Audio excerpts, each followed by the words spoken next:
Hello बच्चों, how are you.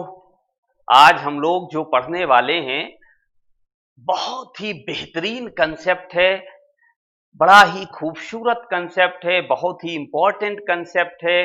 कोई भी एग्जाम हो, चाहे वो बोर्ड का हो, नीट का या आईआईटी जेई का हो, हर एग्जाम में, ठीक है, इससे बहुत से क्वेश्चन, डिफरेंट वैरायटीज के क्वेश्चन पूछे जाते रहे हैं।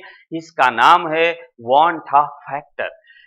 वांट ऑफ फैक्टर को समझने के लिए भाई लोगों, आपको मेरे से कनेक्ट होना होगा, मेरे इमोशंस को समझना होगा। और ये मेरे इमोशंस को कैसे समझोगे भाई? इसके समझने का तरीका ये है कि आपको जो क्वालिटेटिव प्रॉपर्टीज पढ़ाई गई है, कितनी? 4 should be prepare, should be in your brain. अगर वो प्रिपेयर नहीं है, वो आपके ब्रेन में नहीं है, तो फिर आप वांट ऑफ फैक्टर का इंपॉर्टेंस, उसका एप्लीकेशन नहीं समझ पाएंगे।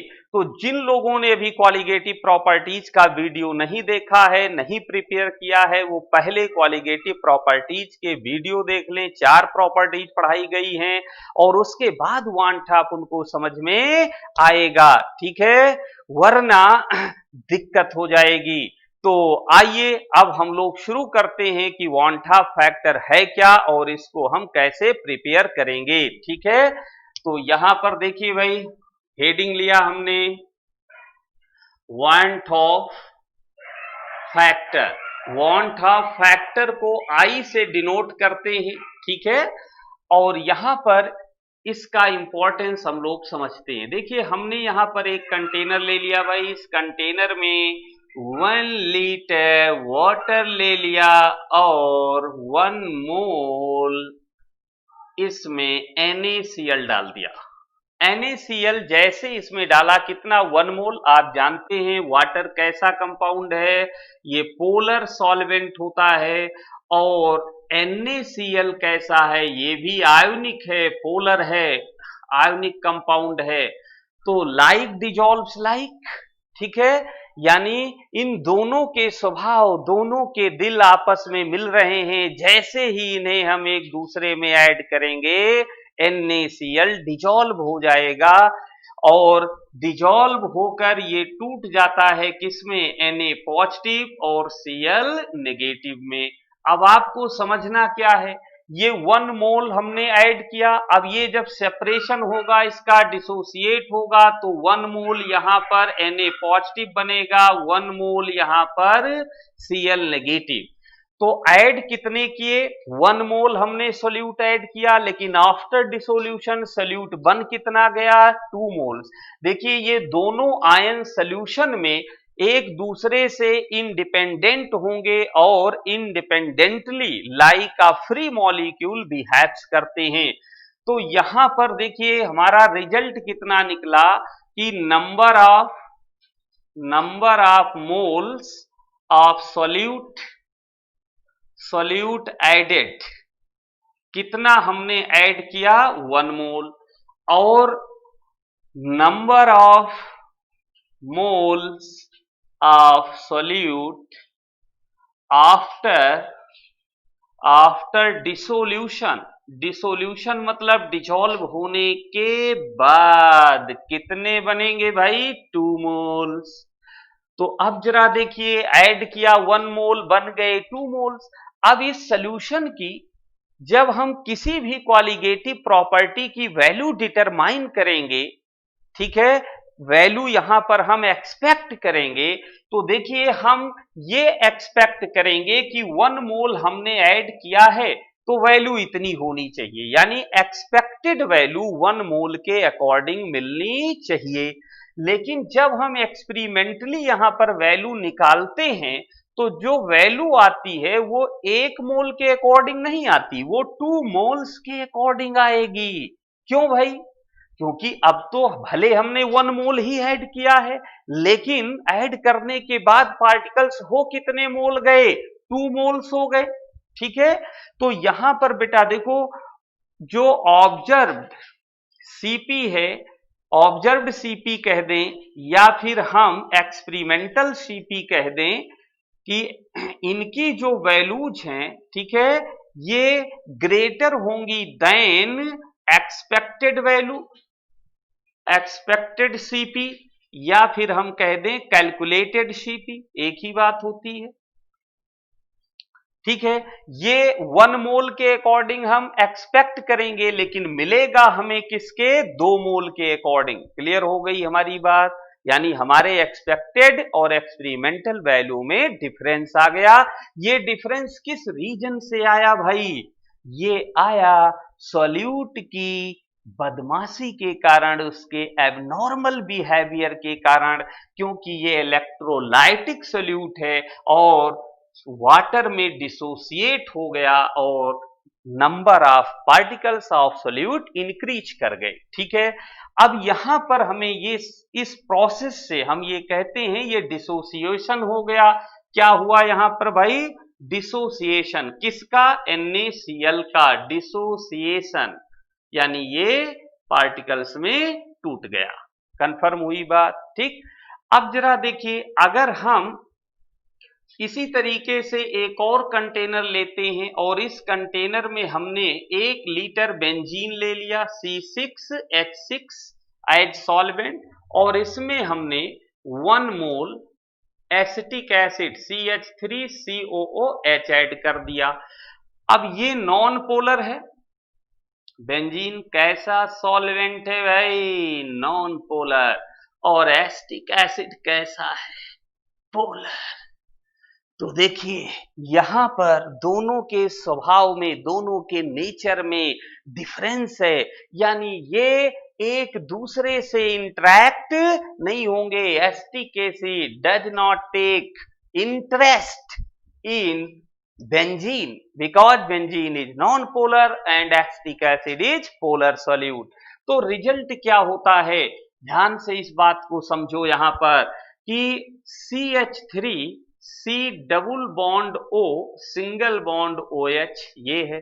अब अगर आप इसे ध्यान से देखें तो यहां पर पोलैरिटी है, O पर नेगेटिव चार्ज होगा, कार्बन पे प्लस, यहां ऑक्सीजन पर नेगेटिव, हाइड्रोजन पर पॉजिटिव। अब एसिटिक एसिड के सभी मॉलिक्यूल्स कुछ इसी तरीके से पोलराइज्ड होंगे, सॉल्वेंट के साथ कोई इंटरेक्शन नहीं बनता, तो ये आपस में ही कुछ एग्रीमेंट कर लेते हैं, क्या, आ गले लग जा। तो देखो भाई यहां पर एसिटिक एसिड के 2 मॉलिक्यूल्स आपस में ये गले लग जाते हैं, और गले लगते हैं किस एक्टिविटी के थ्रू, थ्रू हाइड्रोजन बॉन्डिंग। ये आपस में H बॉन्ड बना लिए, और H बॉन्ड बनाने के कारण 2 जो अलग अलग थे मिलकर एक हो गए। समझ गए भाई, तो जब 2 मिलकर एक पार्टिकल बना लिए तो यहां जो कॉम्बिनेशन आया इसे कहते हैं डाइमर फॉर्मेशन। तो ये डाइमर बन गया, और डाइमर फॉर्मेशन की ये जो प्रोसेस हुई इसे डाइमराइजेशन कहते हैं। तो इसको अगर हम यहां पर सॉल्यूशन के सेंस में लाएं तो हम कह सकते हैं there is association of solute particles. Associate होने का मतलब है कलेक्ट हो जाना, आपस में जुड़ जाना। तो यहां पर देखिए बेटा क्या हुआ, एडेड मोल्स ऑफ सॉल्यूट कितने हुए भाई, कितने हुए, 1 मोल, एक ही मोल तो ऐड किया। और आफ्टर एसोसिएशन, यहां पर क्या हुआ भाई, एसोसिएशन, जब 2 और मोर पार्टिकल्स आपस में कंबाइंड होकर, कनेक्ट होकर, इंटरैक्ट होकर 1 particle of greater molecular weight बनाते हैं तो उसे एसोसिएशन कहते हैं, जबकि यहां क्या था, डिसोसिएशन था। ठीक है, एसोसिएशन के बाद ये 1/2 मोल रह जाएगा। देखिए भाई 1 मोल मिलाया, ठीक है, अब अगर 2 पार्टिकल मिलकर 1 पार्टिकल बना रहे हैं तो कंफर्म है 1 मोल मिलाया तो एसोसिएशन के बाद हाफ मोल मिलेगा। ठीक है, यानी जो पार्टिकल्स की नंबर है, ध्यान से समझे, अब हम इस सॉल्यूशन की जो सीपी वैल्यू है, उसका जो मैग्नीट्यूड है सीपी क्वालिटेटिव प्रॉपर्टीज का, वो हम 1 मोल के अकॉर्डिंग एक्सपेक्ट करेंगे। लेकिन एक्चुअली हमें मिलेगा कितने मोल्स के अकॉर्डिंग, हाफ मोल्स के अकॉर्डिंग। तो यहां पर क्या हुआ, ऑब्जर्व्ड सीपी या फिर हम कह दें एक्सपेरिमेंटल सीपी, एक्सपेरिमेंटल सीपी ये क्या होंगे, लेस देन होंगे किससे, एक्सपेक्टेड सीपी या फिर कैलकुलेटेड सीपी, दोनों एक ही चीज है। बात समझ में आ रही है भाई, कोई दिक्कत इसमें, क्लियर हुआ। यहां पर आप देखिए क्या होगा बेटा कि इसका जो मोलर मास है भाई, एसिटिक एसिड हमने ऐड किया है, अब इसका मोलर मास कितना होता है 60, ध्यान से समझो, यहां पर मोलर मास इसका हो गया 60। और जब ये दो पार्टिकल मिलकर एक डाइमर बना लिया, अब यहां पर अगर हम इसका मोलर मास देखें तो कितना हो गया 120, क्लियर। तो हम यहां पर सल्यूट का मोलर मास सॉल्यूशन में एक्सपेक्ट कितना करेंगे 60, मगर एक्चुअली होगा कितना 120, यानी यहां पे जो ऑब्जर्व्ड मोलर मास होगा यानी ओबीएस मोलर मास या एक्सपेरिमेंटल जो मोलर मास होगा वो ग्रेटर देन होगा एक्सपेक्टेड मोलर मास के, ठीक है। लेकिन यही चीज अगर हम यहां पर देखें तो देखिए इसका मोलर मास टोटल क्या हुआ भाई 58.5। अब ये दो पार्ट में जब सेपरेट हो गया, डिसोसिएट हो गया, तो ये दोनों अलग अलग इंडिपेंडेंट पार्टिकल्स की तरह बिहेव्स करेंगे, तो इनका जो मोलर मास होगा वो इसके मोलर मास से कम होगा, ठीक है, लेस देन होगा। तो यहां पर हम क्या कह सकते हैं कि जो ऑब्जर्व्ड मोलर मास होगा, ठीक है, ऑब्जर्व्ड मोलर मास यानी एक्सपेरिमेंटली जो मोलर मास होगा वो एक्चुअली लेस देन एक्सपेक्टेड होगा, एक्सपेक्टेड मोलर मास। क्लियर हो रही बात, ये बात कंफर्म हो गई भाई, वेरी गुड। अब देखिए एक और वैरायटी आपके सामने लाते हैं, ये है अनदर कंटेनर और इसमें हमने 1 लीटर वाटर ले लिया भाई, ठीक है, और इसमें क्या किया 1 मोल ग्लूकोज मिला दिया। Do you know about glucose, ठीक है, ग्लूकॉन डी पीते रहिए, एनर्जी बनाते रहिए, ऐसा बहुत सा ऐड देखा होगा आजकल टीवी में आता है कि सूरज पाइप लगा के एनर्जी खींच लेता है, ग्लूकॉन डी पीजिए एनर्जेटिक बने रहिए। खैर आइए 1 मोल ग्लूकोज इसमें हमने ऐड किया ना भाई, क्या ऐड किया 1 मोल ग्लूकोज। अब बेटा यहां पर देखिए ग्लूकोज क्या है, ग्लूकोज एक कोवैलेंट कंपाउंड है, कोवैलेंट कंपाउंड है, और ये ना तो डिसोसिएट होगा ना एसोसिएट होगा, ठीक है। तो यहां पर glucose does not dissociate, not associate, clear. इसका मतलब ये हो गया कि एडेड जो पार्टिकल्स हैं वो कितने हो गए 1 मोल, और आफ्टर डिसोल्यूशन, देखो यहां से मैं लिख देता हूं समझ लेना भाई, आफ्टर डिसोल्यूशन यानी डिजॉल्व होने के बाद, ठीक है, ये है डिसोल्यूशन ना कि डिसोसिएशन। तो डिसोल्यूशन के बाद भी ये कितना रहेगा 1 मोल ही रहेगा, ठीक है। इसलिए यहां पर जो हम एक्सपेक्ट करेंगे सीपी की वैल्यू एक्सपेरिमेंटली हमें उतनी ही मिलेगी, मतलब रिजल्ट क्या हुआ ऑब्जर्व्ड सीपी, ठीक है, इज इक्वल टू क्या एक्सपेक्टेड, ठीक है, एक्सपेक्टेड सीपी। ये बात क्लियर हो गई। अब यहां पर बेटा देखो जहां पे एक्सपेक्टेड और ऑब्जर्व्ड वैल्यूज में डिफरेंस है तो ये एक एबनॉर्मल सॉल्यूशन होता है। अब यहां पर जो एबनॉर्मल सॉल्यूशन बना वो किस रीजन से, due to abnormal behaviour of solute. ये भी क्या है एबनॉर्मल है, क्योंकि ये भी एबनॉर्मल बिहेवियर ऑफ सॉल्यूट से बना हुआ है, और इसे हम कहते हैं नॉर्मल सॉल्यूशन, नॉर्मल सॉल्यूशन, क्योंकि यहां पर जो हम एक्सपेक्ट करते हैं वही वैल्यू हमें सीपी की मिलती है। तो इतनी बात समझ में आई भाई, कंफर्म हुआ है ना। तो अब देखिए बेटा, इसी प्रॉब्लम को सॉल्व करने के लिए, समझने के लिए कि अगर सॉल्यूशन एबनॉर्मल हो गया है, सॉल्यूट एबनॉर्मली बिहेव्स कर रही है, तो कितना ज्यादा एबनॉर्मल बिहेवियर यहां सॉल्यूशन शो कर रहा है, ठीक है, एक्सपेक्टेशन से कितना ग्रेटर या कितना स्मॉलर डिविएशन हो रहा है।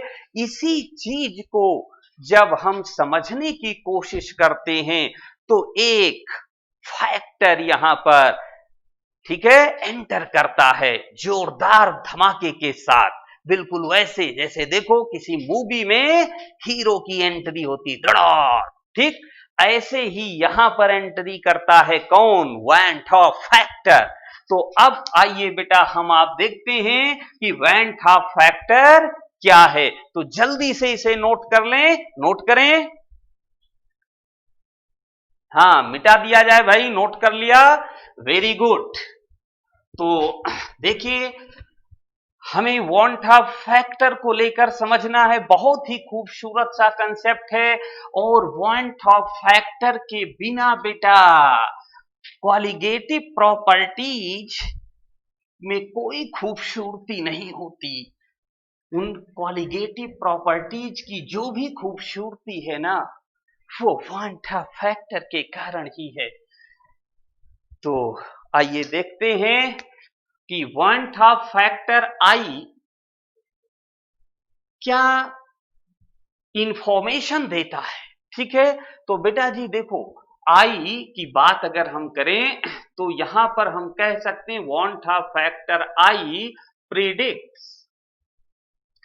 Predicts about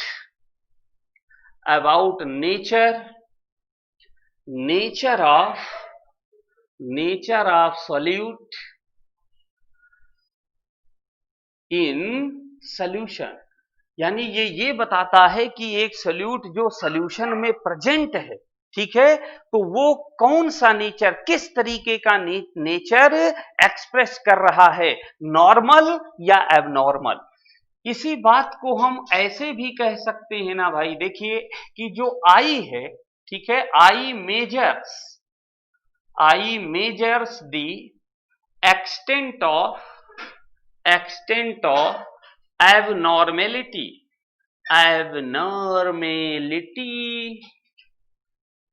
of the solution, यानी सॉल्यूशन कितना एबनॉर्मल बिहेवियर दे रहा है due to abnormal nature of solute. इस बात को हम किस फैक्टर से मेजर करते हैं भाई, आई, ठीक है। इसी तरीके से देखो हम इसको ऐसे भी लिख सकते हैं क्या, कि जो आई है ये क्या बताता है, तो आई predicts that how many times solute particles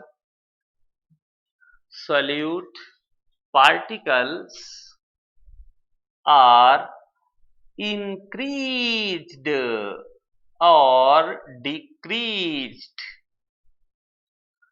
okay.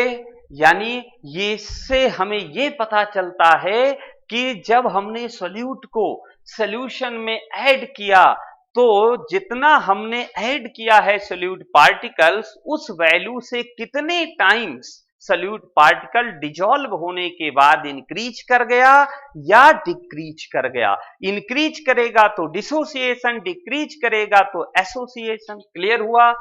अब देखिए आई हम निकालते कैसे हैं भाई, आई यानी वांट ऑफ फैक्टर, ये है number of solute particles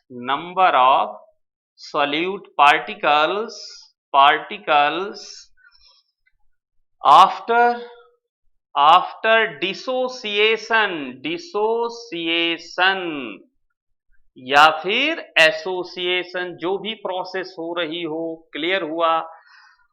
divided by number of solute particles before dissociation या एसोसिएशन। क्लियर हो गई बात, समझ लोगे ना भाई? ठीक है, गुड। तो ऐसे लिख सकते हैं। अब बेटा जी आप यहां पर इस पॉइंट को देखो कि जब डिसोसिएशन या एसोसिएशन होने के बाद हम सॉल्यूशन के कॉलिगेटिव प्रॉपर्टी की वैल्यू को डिटरमाइन करते हैं तो उसे एक्सपेरिमेंटल या ऑब्जर्व्ड वैल्यू कहते हैं। क्लियर? और जो पार्टिकल हमने ऐड किया है, ठीक है, एक्चुअली जो ऐड किया है उसके बेस पर जो हम एक्सपेक्ट करते हैं, यानी सीपी का जो मैग्नीट्यूड हमें मिलना चाहिए उसे एक्सपेक्टेड या कैलकुलेटेड कहते हैं। तो अब हम इस टर्म को ऐसे भी फॉर्मूला के तौर पर ले सकते हैं कि सीपी ओबीएस ऐसे कह दो, या सीपी एक्सपेरिमेंटल, एक ही बात है। ठीक है, divided by CP normal, CP normal, या फिर आप ऐसे कह दो सीपी, ठीक है, ये एक्सपेरिमेंटल है भाई, कंफ्यूज मत होना, एक्सपेरिमेंटल। ठीक है, और यहां पर सीपी नॉर्मल या सीपी एक्सपेक्टेड हम ऐसे कह सकते हैं। क्लियर हो गई बात? देखो बेटा क्वालिटेटिव प्रॉपर्टीज पढ़ाते समय ऑलरेडी हम आपको बता चुके हैं क्या, कि यहां पर ये याद रखें कोई भी क्वालिटेटिव प्रॉपर्टी हो ये इनवर्सली प्रोपोर्शनल होती है किसके? मोलर मास ऑफ सॉल्यूट के। ठीक है, मोलर मास ऑफ सॉल्यूट के इनवर्स रिलेशन में होती है। अब अगर इस बेसिस पर हम ये फॉर्मूला आई का डेवलप करना चाहें तो हम क्या कह सकते हैं भाई? देखिए आई, यहां पर मोलर मास ऑफ सॉल्यूट ये नॉर्मल लिखा जाएगा, normal, divided by molar mass of solute experimental या ऑब्जर्व्ड लिखा जाएगा। ये बात समझ पाए? ठीक है भाई, यहां पर देखिए ओबीएस लिखोगे, अगर कोई दिक्कत है तो हम आपको ऐसे लिखकर समझा दें। देखिए कि सीपी ओबीएस इनवर्सली प्रोपोर्शनल किसके हुआ? एम ओबीएस के, और सीपी नॉर्मल, सीपी नॉर्मल किसके रेसिप्रोकल हुआ? एम नॉर्मल के। अब अगर हम इन दोनों का रेशियो लेंगे तो भाई क्या हो जाएगा? सीपी ओबीएस की जगह पर क्या आ जाएगा? बोलिए भाई, एम। यहां पर देखो जैसे इन दोनों का हम रेशियो लें तो हमें क्या मिलेगा? एम एन एम ओबीएस, यही तो आएगा ना। ये बात समझ में आ गई? क्लियर हो गया? तो बेटा जी इसको जल्दी से नोट कर लें, नोट करें।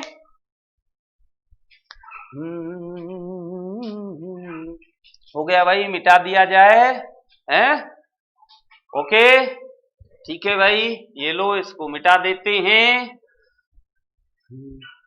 मैं दुनिया भुला दूंगा तेरी चाहत में, मैं दुनिया भुला दूंगा तेरी चाहत में।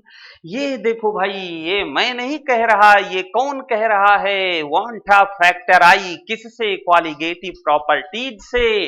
तो आइए देखते हैं क्वालिटेटिव प्रॉपर्टीज का एक्शन यहां पर हम शुरू करते हैं। तो बेटा जी देखो आई का यूज हम कैसे करेंगे, कहां पे करेंगे, समझना। जैसे यहां पर हम एक वैल्यू लिखकर बताते हैं, जैसे हमने पढ़ा ऑस्मोटिक प्रेशर, तो ये क्या होता है बेटा? Pi is equal to C S T. C क्या है?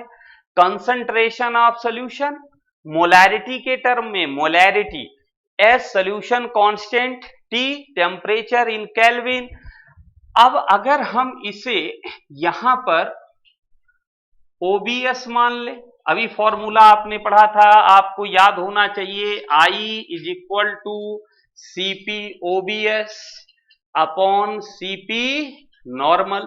तो अगर हम सीपी ओबीएस यहां पर लेते हैं भाई तो क्या बनेगा? आई इंटू सीपी नॉर्मल।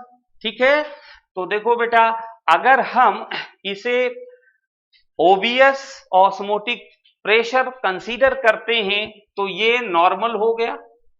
ठीक है, और यहां पर इंटू क्या कर दिया जाए? आई। क्लियर हो गई बात। तो अब इसको हम डायरेक्ट ऐसे भी लिख सकते हैं, देखिए इस चीज को कि pi OBS is equal to I into pi normal, भाई ऐसे लिख दो, या पाई नॉर्मल की जगह हमने CST लिख दिया, इससे कोई डिफरेंस नहीं हुआ, ठीक है। तो ये इसके लिए दूसरा टर्म हम यहां पर ले सकते हैं, जैसे हमने डेल्टा टीबी, अब ये ओबीएस लिख दिया, तो भाई यहां पर i into delta TB normal लिख सकते हैं, नॉर्मल, या ऐसे कर दें i into K B into molality, clear हो गई बात। इसी तरीके से delta TF OBS is equal to I into delta TF normal, या ऐसे लिख दें i into KF into molality, या फिर ऐसे लिख दें भाई P not minus PS upon P not RLBP i into mole fraction of solute. अब यहां पर देखो भाई, बहुत बड़ी गलती बच्चे प्रॉब्लम्स करते समय दोस्तों कर देते हैं, ठीक है। क्या गलती करते हैं, देखिए अगर आप X सॉल्यूट लिखते हो तो X सॉल्यूट क्या है, moles of solute divided by moles of solute plus moles of solvent, ठीक। अब स्टूडेंट क्या करते हैं, इस पूरे टर्म को I से मल्टीप्लाई कर देते हैं, ठीक, गलत हो जाता है। देखिए जो वॉन हाफ फैक्टर है ये एक्चुअली किससे रिलेटेड है, किसकी कैरेक्टरिस्टिक है, सॉल्यूट की, ना कि सॉल्वेंट की, ना कि सॉल्यूशन की, ठीक। अगर सॉल्यूट एबनॉर्मल नहीं होगा तो सॉल्यूशन एबनॉर्मल बनेगा ही नहीं, इसलिए आई का एप्लीकेशन हम सॉल्यूट टर्म के साथ करते हैं, यानी आई एन इस तरीके से, अदरवाइज आपका आंसर गलत होना तय है। क्लियर हुई बात, ये समझ पाए ना भाई, ठीक है। तो बेटा जी देखिए कई बार हमसे क्वेश्चन पूछ लिया जाता है डिग्री ऑफ डिसोसिएशन से रिलेटेड, ठीक है। तो आइए हम ये देखते हैं कि डिग्री ऑफ डिसोसिएशन का यानी अल्फा का आई से क्या रिलेशन है। तो यहां पर देखिए हमने लिखा degree of dissociation denoted by alpha, okay. तो देखो भाई क्या करें इसको, अल्फा कहते किसे हैं, डिसोसिएशन, डिग्री ऑफ डिसोसिएशन कहते किसे हैं। तो देखिए भाई ये 11th में इक्विलिब्रिया में आपने बहुत डिटेल्स में पढ़ा होगा कि क्या है अल्फा, ठीक। तो बहुत सिंपल से वर्ड में हम आपको एक बार याद दिलाते हैं, वो गुजरा जमाना, ठीक है। तो वो क्या है, the part, the fraction of one mole which is dissociated is called degree of dissociation, यानी एक मोल का जो पार्ट डिसोसिएट होगा वही डिग्री ऑफ डिसोसिएशन है। क्लियर हो गई बात। तो मान लेते हैं भाई हमारे पास एक हाइपोथेटिकल इलेक्ट्रोलाइटिक सॉल्यूट है A और ये डिसोसिएट होकर एक प्रोडक्ट बनाता है P, और P के कितने मोल्स बने, N, यहां कोई नंबर नहीं, तो 1 मोल ऑफ A से N मोल ऑफ P बन गए। तो बेटा जी देखो अगर इनिशियली हम इसका 1 मोल लेते हैं तो दैट टाइम ये 0 है। अब अगर 1 मोल में से अल्फा पार्ट यानी alpha fraction of 1 mole dissociate होता है तो ये कितना बन जाएगा, N अल्फा। बात समझ में आ रही है। तो बताइए तो मान लीजिए अब ये टोटल मोल्स कितने हो गए, भाई ये भी तो हो सकता है ना, देखो कि अगर 1 मोल हमने लिया है तो कुछ केसेस में ये 100% यानी टोटल 1 मोल डिसोसिएट हो जाएगा, आफ्टर डिसोसिएशन ये 0 बचेगा, 100% डिसोसिएट हो गया। लेकिन कुछ ऐसे भी हमें सॉल्यूट्स मिलेंगे जो 100% डिसोसिएट नहीं होंगे, तो यहां जो अल्फा है उसकी वैल्यू 1 भी हो सकती है। जब 100% डिसोसिएशन हुआ, और लेस देन 1 भी हो सकती है। क्लियर? तो फिलहाल हम एक ऐसा कॉमन जनरल कंसेप्ट लेकर चल रहे हैं जो दोनों केसेस में वैलिड हो। ठीक है, तो बेटा देखो टोटल मोल्स कितने हो गए, मान लो ए 1 था, 1 में से अल्फा डिसोसिएट हुआ तो बचा कितना 1 माइनस अल्फा, और ये कितना फॉर्म हुआ एन अल्फा। अब दोनों को ऐड कर लिया तो हमें क्या मिल गए टोटल मोल्स। और इनिशियल मोल्स कितने थे, इनिशियल मोल्स हमने कितने लिए थे भाई 1। क्लियर हो गई बात? तो आई क्या हुआ, आई है number of particle after dissociation. ठीक, तो ये हो गया 1 minus alpha plus N alpha divided by 1 यानी इनिशियल बिफोर डिसोसिएशन। तो बेटा अब इसको अगर हम सॉल्व करें तो हम क्या लिख सकते हैं, i minus 1 is equal to, ठीक है, अल्फा कॉमन हो जाएगा तो N minus 1, N minus 1 into alpha, यानी अल्फा क्या है डिग्री ऑफ डिसोसिएशन, समझ गए, is equal to i minus 1 upon N minus 1। ये फॉर्मूला बन गया।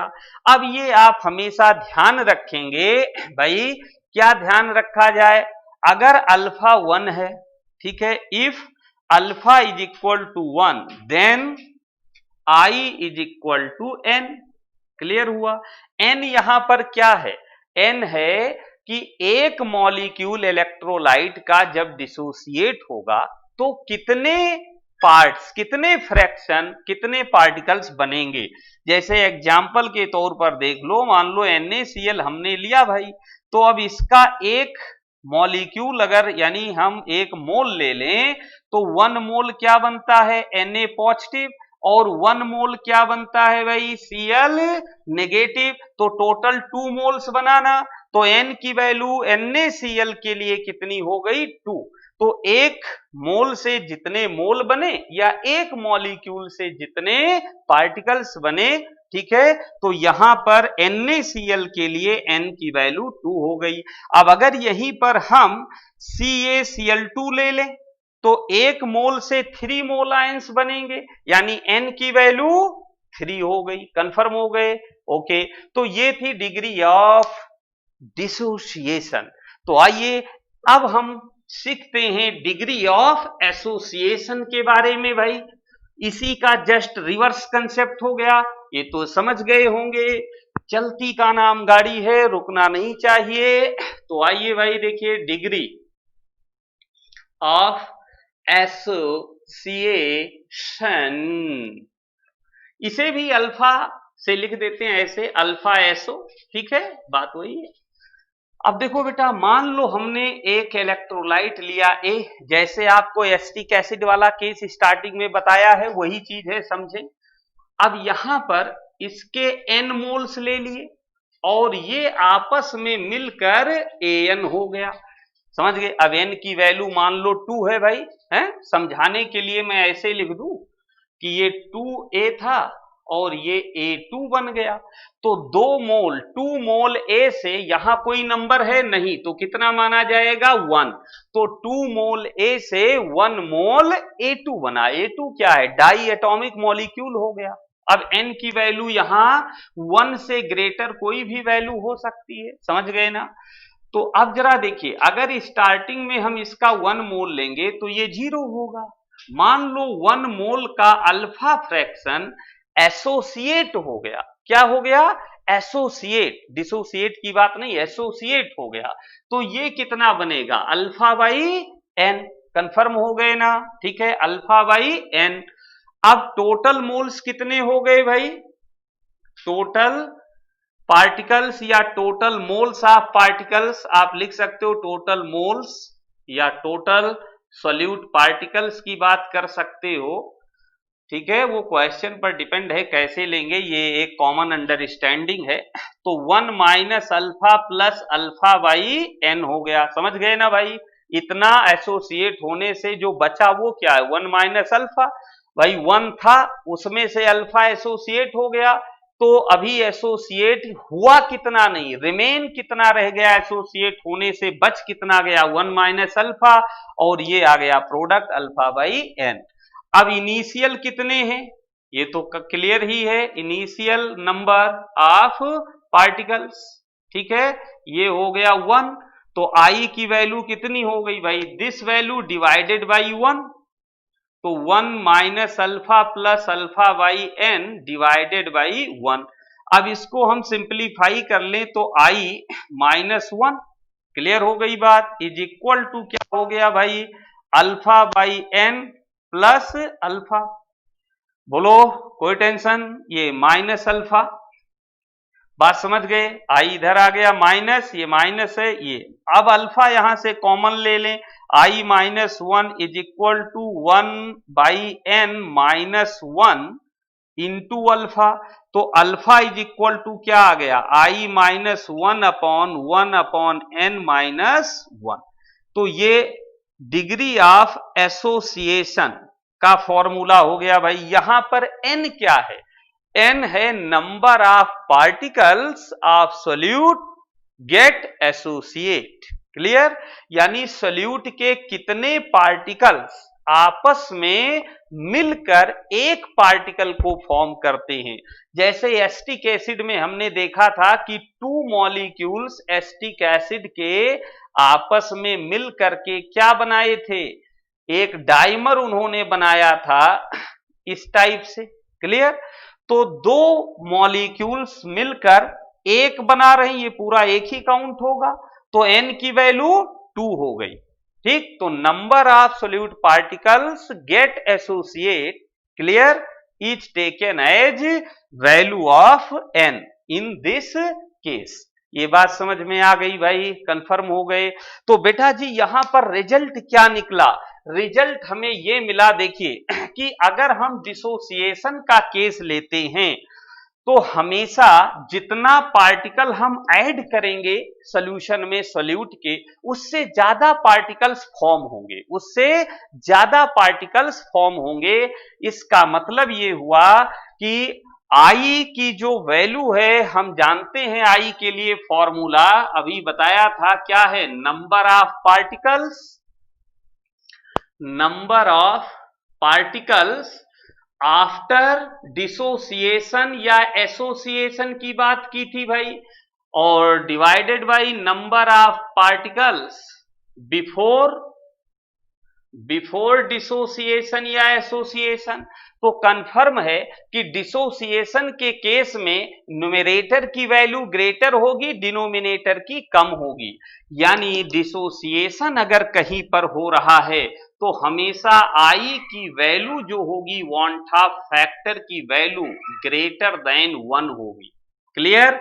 अगर कहीं पर एसोसिएशन हो रहा है तो न्यूमरेटर की वैल्यू हमेशा क्या होगी, कम होगी, ठीक है, और डिनोमिनेटर की वैल्यू ग्रेटर होगी, यानी आई हमेशा लेस देन 1 होगा।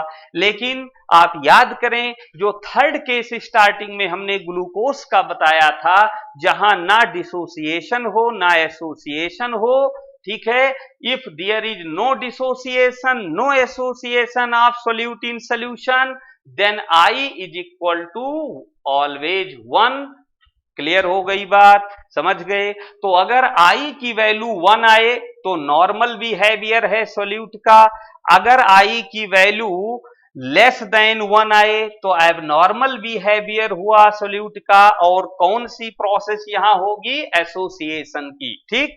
अगर आई की वैल्यू ग्रेटर देन 1 है तो एबनॉर्मल बिहेवियर ऑफ सोल्यूट हुआ, और कौन सी प्रोसेस होगी, डिसोसिएशन। कंफर्म हो गई बात, समझ गए ना भाई, इससे कोई दिक्कत। तो यहां पर बेटा जी देखिए एक और रिलेशन हम आपको बता दें, ठीक है, जेई मेंस में पूछा गया था, ये हो गया, मिटा दिया जाए, मिटा दूं, ठीक है भाई, ये देखिए ये मिट गया, ठीक है। हमने क्या पूछा था वहां पर, क्या बताया गया था, देखिए एक वांट ऑफ कोफिशिएंट की बात की गई थी, जिसे जी से डिनोट करते हैं, जी इज इक्वल टू होता है आई डिवाइडेड बाई एन। तो ratio of want of factor, ठीक है, और एन क्या है, number of particles form by dissociation और एसोसिएशन ऑफ सॉल्यूट पार्टिकल। भाई मान लो डिसोसिएशन हुआ है तो एक पार्टिकल के टूटने से कितने आयंस, कितने स्मॉलर पार्ट बने, वो हो गई एन की वैल्यू। जैसे NaCl वाले केस को लें तो एन की वैल्यू 2 हो गई। और एसोसिएशन का केस है तो अभी ये समझाया है, ठीक है, कि कितने पार्टिकल आपस में मिलकर एक पार्टिकल बना रहे हैं, ये एन की वैल्यू हो गई। तो इन दोनों का रेशियो क्या कहलाता है, वांट ऑफ कोफिशिएंट, यानी जी यहां पर क्या है, वांट ऑफ कोफिशिएंट है।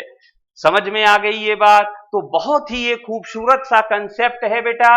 अब इससे रिलेटेड प्रॉब्लम्स, ठीक है, और कुछ आई का अपना स्पेशल केसेस, और जो लास्ट ईयर में क्वेश्चंस आई से रिलेटेड, वांट ऑफ फैक्टर से रिलेटेड कॉलिगेटिव प्रॉपर्टीज के आए हैं, हम लोग ये थोड़ा डिस्कस करके प्रैक्टिस करेंगे जिससे हमारा कंसेप्ट बिल्डअप हो जाए, ठीक है।